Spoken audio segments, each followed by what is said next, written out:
titistingan na natin. Ito na lang itong i-testing natin. Tapos ito, wala lang. Mga dalawa lang siguro. Ito, pang-testing natin. Okay. Umiiyak ng bata ko. Okay. So, i-testing natin dito. Mag-zero muna tayo. Power on muna tayo. Okay, power on. Zero muna natin ilagay. Yan, zero. Nakalagay sa zero. Hindi makita. Zero muna natin. Itong kabila dito, doon sa ground at saka dito. Tingnan natin pag may ano na ba? May kuryente na ba? Oh, yun. Mayroon na. Kita nyo? Kita ba? Yan. Tapos, ilagay natin dito sa malakas-lakas. Yan. Putol agad. Okay na. Yan lang testing natin para ano lang natin kung may may voltahe na ba siyang lumalabas. Okay na mga kanyubi. Approve. Maraming salamat.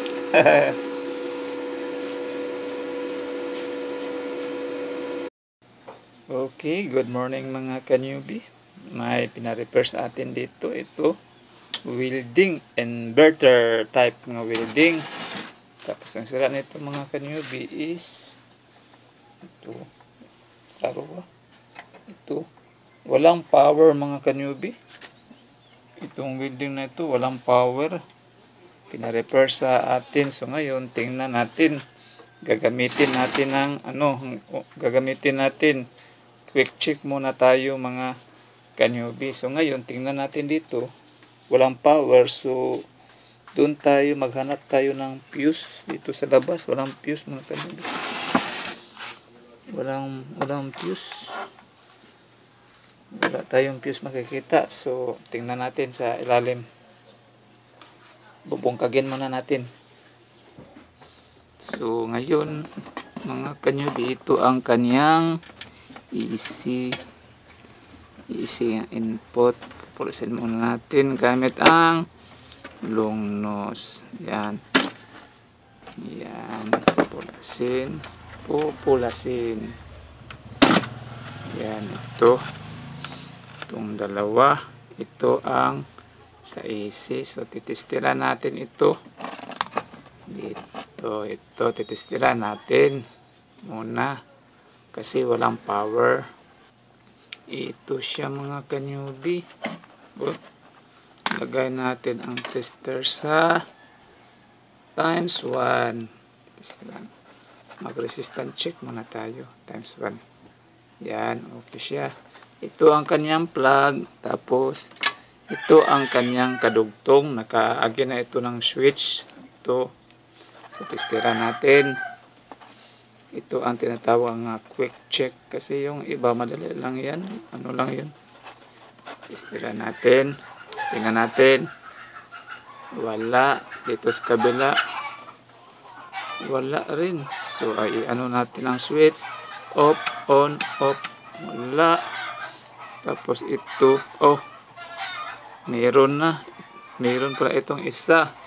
Tapos, sa kabila naman, meron ang isa. Tapos sa kabila dito, wala mga kanyubi.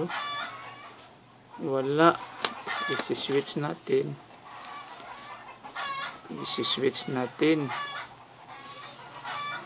Walang function mga kanyubi. Yung isa palang kuan dito mga kanyubi, yung isang switch pala is short. Tapos yung isang switch open. Yan. Ito short to.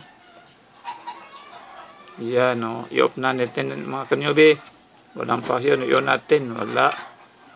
So switch pala ang sira nito mga kanyubi. So ngayon, re-repair na lang siguro natin. Wala tayong switch. Titingnan ko yung switch. Anong nangyari sa switch. Tapos palitan na lang natin. Okay. Itong switch mga kanyubi, oh. Itong switch sira. So papalitan natin.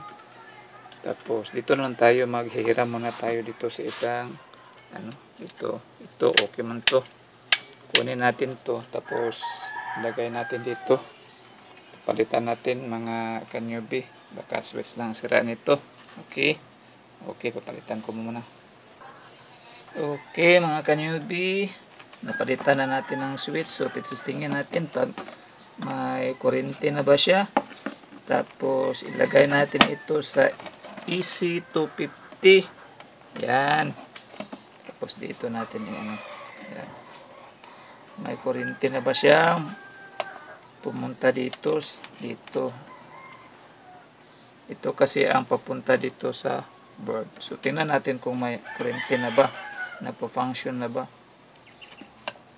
Okay. Tapos itong plug i-on natin. Okay. Power on. Tingnan natin kung may pumalo na ba dito sa natin. Power on. Ayun na mga kanyubi. May AC na.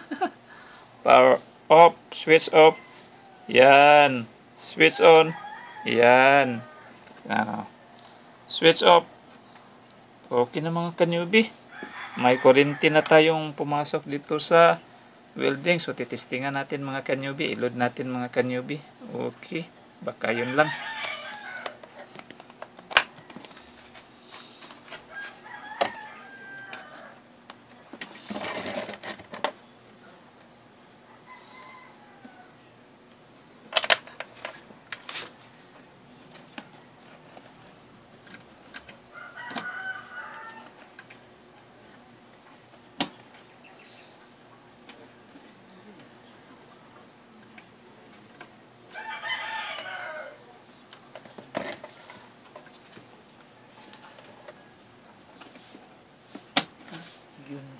Ayun.